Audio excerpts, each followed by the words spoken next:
Estamos estudiando la epístola a los romanos y bienvenidos en esta noche, bienvenidos a todos los que nos ven por YouTube.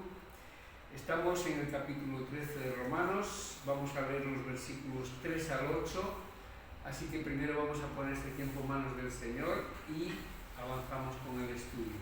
Oramos a nuestro Dios. Padre nuestro que estás en los cielos, bendito y alabado sea tu santo nombre. Te damos gracias, Señor, por tu bondad, por cuidarnos, por traernos hasta aquí, Señor, y por la libertad que tenemos para abrir tu palabra, estudiarla y disfrutarla, Señor. Gracias porque es el alimento espiritual que necesitamos y gracias, Señor, por este tiempo en el que podemos estar en comunión los unos con los otros y también en tu santa presencia. Que tu Santo Espíritu nos guíe a entender el pasaje de hoy, que podamos explicarlo bien, Señor, y que sea de crecimiento, de recogimiento, de gozo para cada uno de los que estamos aquí, para cada uno de los que nos ven a través del canal de YouTube. Te lo pedimos en el nombre precioso de Jesucristo. Amén. Romanos 13, versículos 3 en adelante hasta el 8. Porque los magistrados no están para infundir temor al que hace el bien, sino al malo. ¿Quieres pues no temer la autoridad? Haz lo bueno y tendrás alabanza de ella, porque es servidor de Dios para tu bien. Pero si haces lo malo, teme, porque no es malo llevar la espada, pues es servidor de Dios, vengador para castigar al que hace lo malo. Por lo cual es necesario estar sujetos, no solamente por razones del castigo, sino también por causa de la conciencia.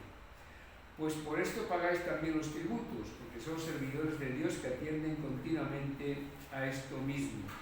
Pagad a todos lo que debéis. Al que tributo, tributo.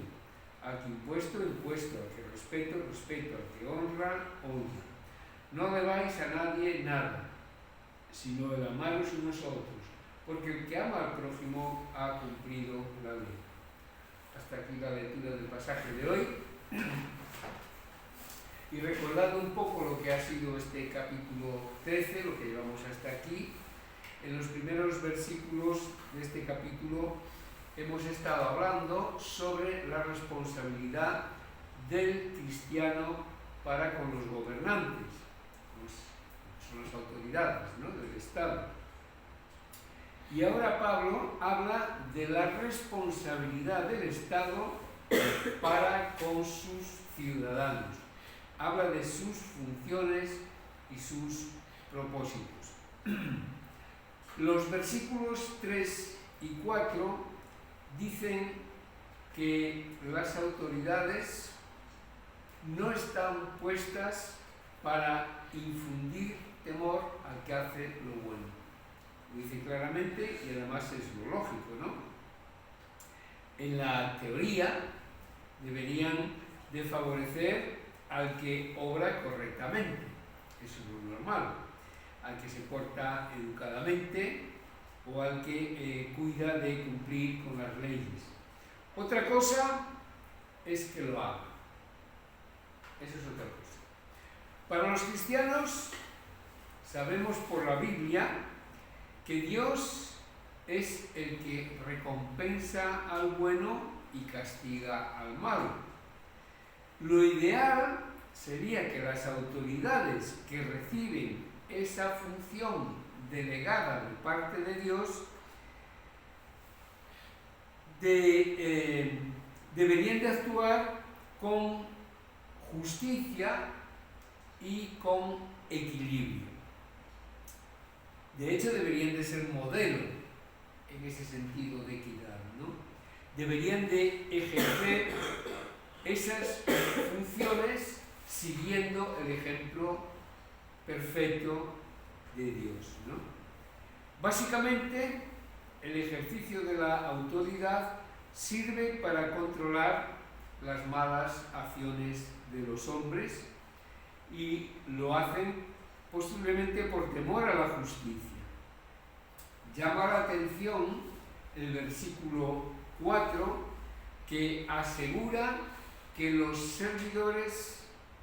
que las autoridades son servidores de Dios.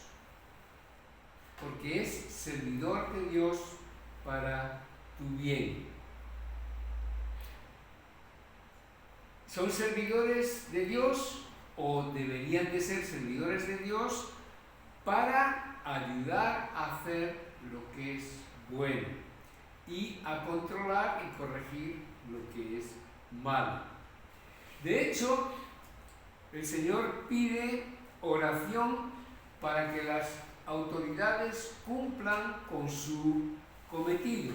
Si nos vamos a 1 de Timoteo, en el capítulo 2 y versículo 2, voy a leer desde el 1 para entender el contexto. Exhorto ante todo a que se hagan rogativas, oraciones, peticiones y acciones de gracias por todos los hombres, por los reyes y por todos los que están en eminencia, para que vivamos quieta y reposadamente en toda piedad y honestidad.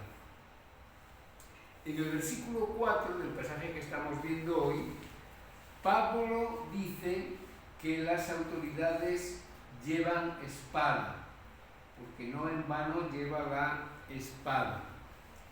En aquella época, la espada era la expresión máxima de autoridad.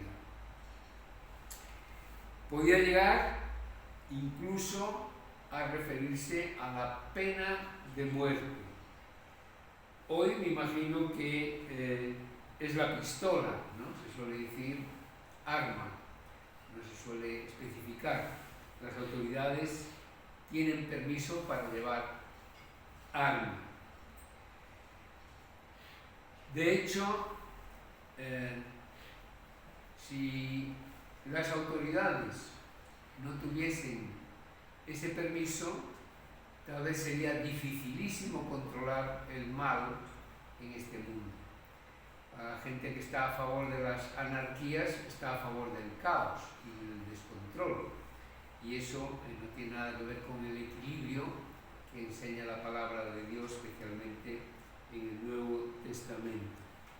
Pero en general, la espada en el Nuevo Testamento no es solo símbolo de autoridad, sino también se habla de la espada cuando se refiere a la muerte. Voy a leer dos ejemplos. En Hechos, capítulo 12 y versículo 2, sin entrar mucho en profundidad, a lo mejor no está demasiado claro, porque habría que entrar en profundidad para explicarlo.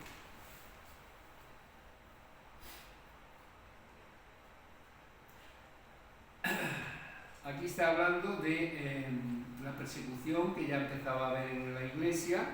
Si leemos desde el versículo 1, dice: en aquel mismo tiempo, el rey Herodes echó mano a alguno de la iglesia para maltratarles y mató a espada a Jacobo, hermano de Juan.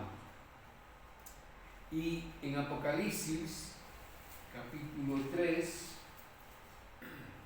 y versículo 10,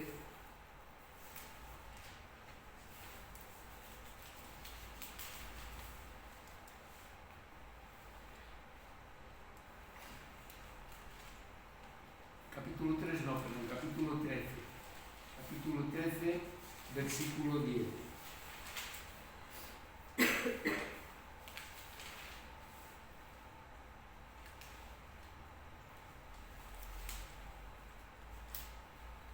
Dice: si alguno lleva en cautividad, va en cautividad. Si alguno mata a espada debe ser muerto. Aquí está la paciencia y la fe de los santos.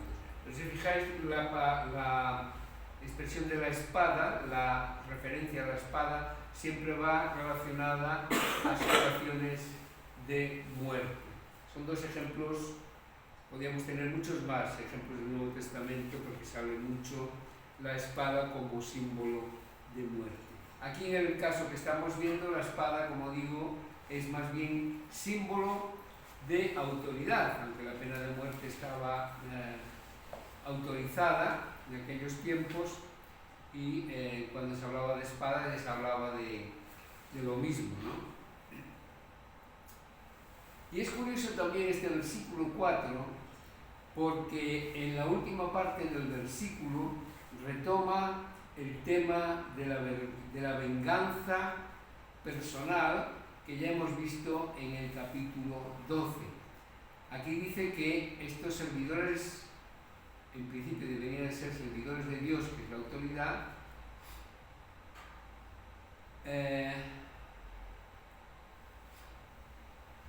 es servidor de Dios, vengador para castigar al que hace lo malo. Y habíamos visto en el capítulo 12, el versículo 19, que nos paramos mucho en este versículo, donde se insiste que no nos venguemos nosotros mismos. No os venguéis vosotros mismos, amados míos, sino dejad lugar a la ira de Dios, porque escrito está: mía es la venganza, yo pagaré, dice el Señor. En este versículo, como veis, se nos recuerda que debemos dejar el tema de las venganzas en manos de Dios, ¿no? Y es una manera de hacer justicia por medio, en este caso, de sus servidores, las autoridades. Lo que muchos de ellos no saben, lo que muchas de las autoridades no saben, es que están al servicio de Dios para estimular el bien y reprimir el mal. Pero aquí consta muy claramente en la Epístola a los Romanos que esto es así, ¿no?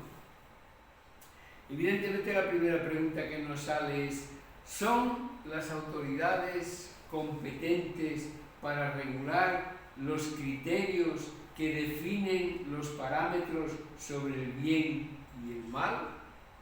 ¿Están preparados? ¿Son competentes? La respuesta es no. Ningún hombre puede decidir por sí mismo lo que es bueno y lo que es malo con valores absolutos, como los pone Dios. Solo Dios lo puede definir. De hecho, los valores morales de nuestro tiempo contradicen claramente la moral establecida sobre los valores absolutos de Dios. Hoy se venden los valores relativos, no se admiten los absolutos. De ahí que hoy se duda y ya no saben bien a qué atenerse sobre lo que es bueno y lo que es malo, para evitar por todos los medios humanistas posibles la verdad y el equilibrio de la palabra de Dios. Vivimos en una época en la que todo se relativiza, incluso los valores. No quieren saber nada de valores absolutos. La verdad como tal ha muerto y con ella la moral, con todas las consecuencias. No hace tantos años la civilización cristiana se sostenía sobre esos valores absolutos que nos guiaban en la conducta y nos guiaban en la ética. Hoy se quiere quitar a Dios de en medio y por tanto se hace dudar a las personas sobre esos valores que ellos piensan que se nos intentan inculcar de una manera como abusiva, ¿no? Y sin embargo entendemos que es un acto puramente diabólico, puramente satánico. Se quiere quitar validez a los valores cristianos y hay una lucha muy grande en la que ya en muchos países hay enfrentamientos y posiblemente nosotros tengamos que tener también ese tipo de enfrentamientos, no tenerlos sino sufrirlos por causa de defender los valores cristianos que aparecen en la palabra de Dios. El problema es que no hay ninguna propuesta que salga de los hombres, ninguna filosofía que supere esos valores. ningún proyecto humanista puede superar la relación cristiana del amor fraterno. Los resultados del humanismo, que enseña que lo bueno es lo que beneficia a cada uno y le satisface, están a la vista los resultados en la sociedad que nos rodea, una sociedad sin valores absolutos. El problema yo lo veo también en la juventud. La juventud no sabe a qué atenerse y estamos viendo también los resultados en la violencia que se ve en los propios jóvenes y la violencia que se vive ya en la calle, ¿no? Y los profesores, si conocéis profesores lo sabréis, lo sufren en las aulas y de hecho también se sufre esa violencia ya en los hogares. Tal vez un día se intente volver a los valores que enseña el verdadero cristianismo, basado en una relación vital con Jesucristo. Se habla de movimientos, se habla de que los jóvenes especialmente, los que estudian y los que están analizando las cosas, están comprobando que algo falla y están muchos volviendo a analizar qué dice la Biblia y qué dice Jesucristo sobre eso, ¿no? No sabemos si tal vez en algún momento se vuelva a se intente enseñar sobre esos valores. Tal vez sea demasiado tarde, no lo sabemos. La verdadera actitud cristiana se resume en el versículo 8 y además es una verdad que choca de frente con la actitud humanista. Ama al prójimo. Porque el que ama al prójimo ha cumplido la ley. Choca de frente con la actitud humanista porque antes hemos visto, lo he dicho, que se busca el beneficio personal, el beneficio de cada uno. Y amar al prójimo significa dejar de amar al yo para volcarse al tú, del otro. Y aquí el mandamiento incluye a todos los otros, no solamente a los creyentes, no solamente tampoco a los más allegados.